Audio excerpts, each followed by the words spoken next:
ক্ষেত্রে এইভাবে জল নিয়ে চরম ভোগান্তি, তা নিয়েই অফিস যাচ্ছেন অফিস যাত্রীরা।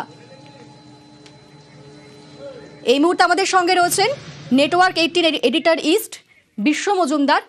বিশ্বদা, আমরা সকাল থেকে কলকাতা শহরের বিভিন্ন জায়গার ছবি দেখতে পাচ্ছি, সব জায়গাতেই জল এখনো পর্যন্ত নামেনি, বরং বাড়ছে লাস্ট আপডেট যা।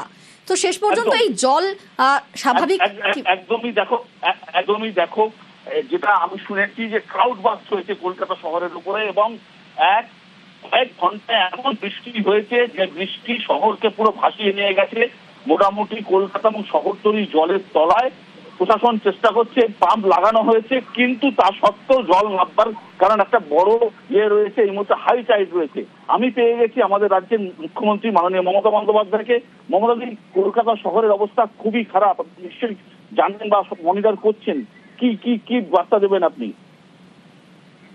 দেখুন, আমি কলকাতা কর্পোরেশনের মেয়র সেক্রেটারি এবং পুলিশের সাথে কন্টিনিউয়াস সাথে আছি। এক নম্বর হচ্ছে যে গঙ্গা আমাদের আগেই ভরপুর ছিল। আমি বারবার মিটিং এ দাঁড়িয়ে বলেছি ফরাক্কার ড্রেজিং হয় না, ফলে বিহার ইউপিতেও প্রচন্ড বৃষ্টি হয়েছে, যেখানে উত্তরাখণ্ড, মুম্বাই, দিল্লি সব বেঁচে গেছে। এবারে বৃষ্টিটা একটু অস্বাভাবিক হচ্ছে এবং অনেক আগে থেকেই শুরু হয়েছে। আর আমি তো 2-3 দিন ধরে সতর্ক করছি, এবং গতকালও যে বৃষ্টি হয়েছে, আজকে যে বৃষ্টি হয়েছে অতুলনীয়, মানে এরকম বৃষ্টি আমরা কখনো দেখিনি।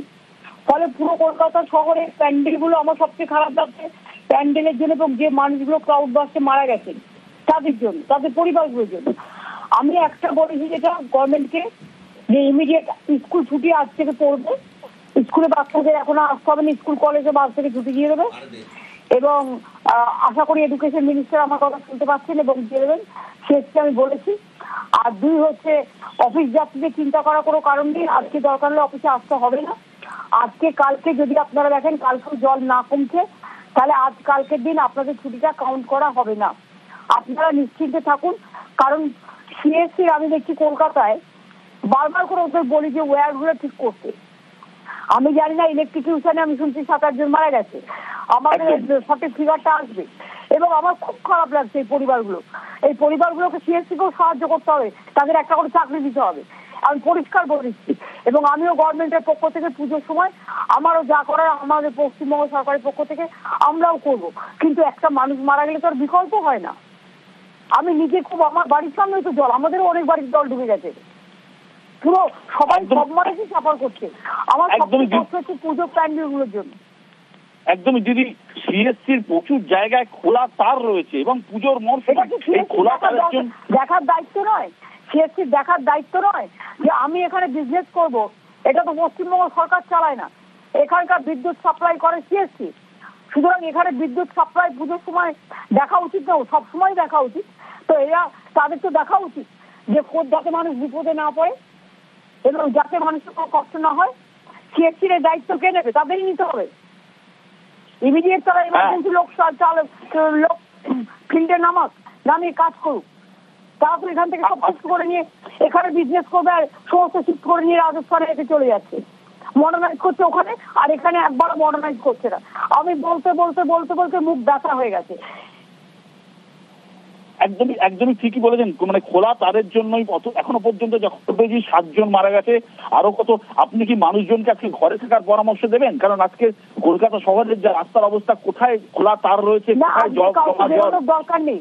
প্রাইভেট সেক্রেটারিগুলোকে রিকোয়েস্ট করবো, প্রাইভেট যেগুলো সেক্টর আছে, যেহেতু এরকম অস্বাভাবিক একটা দুর্যোগ হয়েছে, প্লিজ আপনারা আজকের দিনে ছুটিটা কাটবেন না, কারণ তারাও তো মানুষ, তারা কি করে যাবে? জীবন বিসর্জন দিয়ে যাবে? তাদের ঘরেও জল ঢুকে গেছে। এটা মানবিকতার দিক থেকে চিন্তা করতে বলবো। আর সরকারি দপ্তরে চিন্তা করার কারণে একমাত্র এমার্জেন্সি সার্ভিসে তারা ঘর থেকে বসে কাজ করতে পারেন, কোনো অসুবিধা নেই। আর ফিল্ডে যারা কাজ করা, তো ফিল্ডে এসে কাজ করবে। আর আমি আমাদের সবাইকে বলেছি রাস্তায় থাকতে। একদম। কলকাতা কর্পোরেশনকে আপনি ইনস্ট্রাকশন দিয়েছেন, কলকাতা কর্পোরেশন বিভিন্ন জায়গায় পাম্প লাগিয়েছে, কিন্তু আজকে আবার কোথায় ফেলবে? হাই টাইড আছে, আরো জল জমবে। তার কারণ আজকের যে বানটা আসবে গঙ্গায়, কলকাতায় গঙ্গা আছে, মাথায় রাখবেন। কলকাতা, হাওড়া, হুগলি এইসব জায়গায় গঙ্গার জল আছে। গঙ্গায় হাই টাইড বান আসবে আজকে, মহালয়ের দিন থেকে হাই টাইড বান হয়।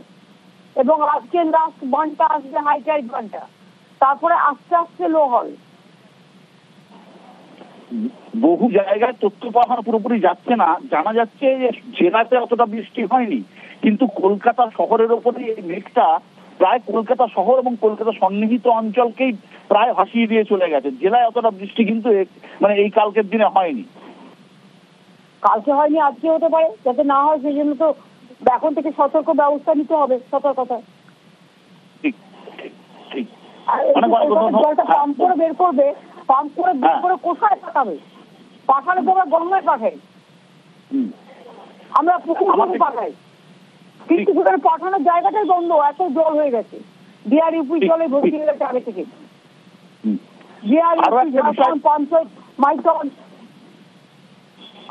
আরো একটা বিষয়, কলকাতা শহরে যেমন এই অবস্থা, তেমনি আমাদের শিল্প তালুক, অর্থাৎ যেখানে কাজকর্ম হয়, যেখানে সেক্টর 5 এবং সল্টলেক সন্নিহিত অঞ্চল, সেই বাগজোলা খালেরও মানে সেখান দিয়ে জল যাচ্ছে, কিন্তু সেখানেও এক্সেসিভ বৃষ্টি হয়েছে। সেখানকার জন্য কোনো বার্তা আছে?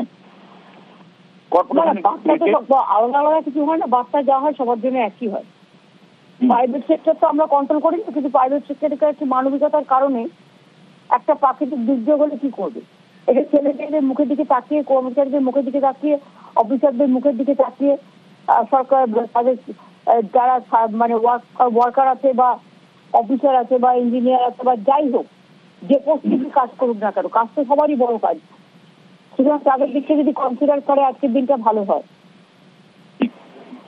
একটাই জিনিস, পুজোর মুখে এত একটা দুর্যোগ হয়ে গেল হচ্ছে, যেটা একটা পুজোর অর্থনীতিকেও একটা কিছুটা হলেও ধাক্কা দেবে বলে মানে অন্তত আমাদের সবারই মনে হচ্ছে। হ্যাঁ, অর্থনীতিতে এমনিতেই জিএসটি কেটে নিয়েছে, ওদিকে টাকা দেয় না, তারপরে ডিস্ট্রিক্টে টাকা দিতে দিতেই আমাদের সব টাকা শেষ হয়ে যাচ্ছে। দুর্যোগ সবটা শেষ করে দিচ্ছে। তা সত্ত্বেও মা তো আর কাউকে ফেরায় না খালি হাতে।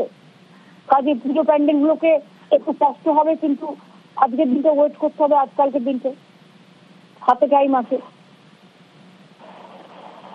ঠিক, একদমই ঠিক। অনেক অনেক ধন্যবাদ দিদি, অনেক অনেক ধন্যবাদ।